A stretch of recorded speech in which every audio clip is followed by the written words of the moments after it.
আসলে আমাদের 2 বছর পর পর নির্বাচনটা আসে শিল্পী সমিতির, মানে আমি খুবই এক্সাইটেড। আমি আসলে দেশের বাড়ি ছিলাম, আমার আবারও যাওয়ার কথা ছিল, আমার একটা শুটিংয়ের কথা দুবাইতে, তো সেটা আমি ক্যান্সেল করে আমি চলে আসছি। কারণ 2 বছর পর পর আসলে এটা একটা মিলন মেলার মতো, পিকনিকের মতো আসলে আমাদের এই শিল্পী সমিতির নির্বাচনটা হয়।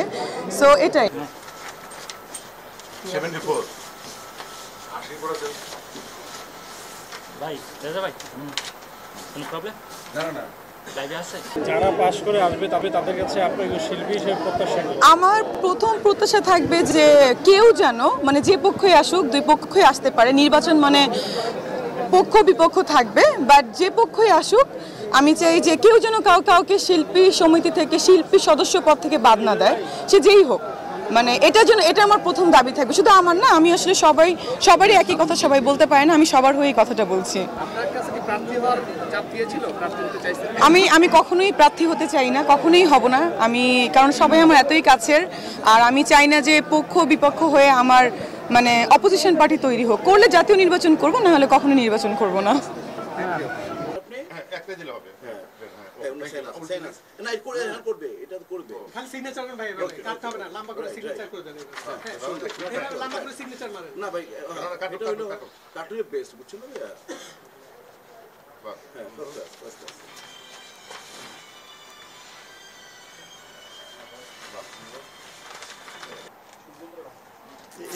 এখন আপনি বেলা করলাম তো সাইন করতে চাইলে এখানে ব্যাপার না তো সাইন করলে আমাদের জন্য ভালো। বলি ওনারা তো মনে হয় একটা প্যানেল, তাই না? দুই প্যানেল, দুই প্যানেল আছে, তাই তো দুই প্যানেল থেকেই আছে।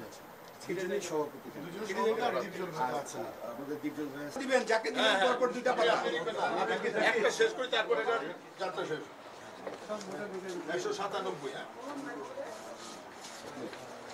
দুইটা কলম দাও, এই কলম দাও, কলম দাও, এই জাকির কলম দাও।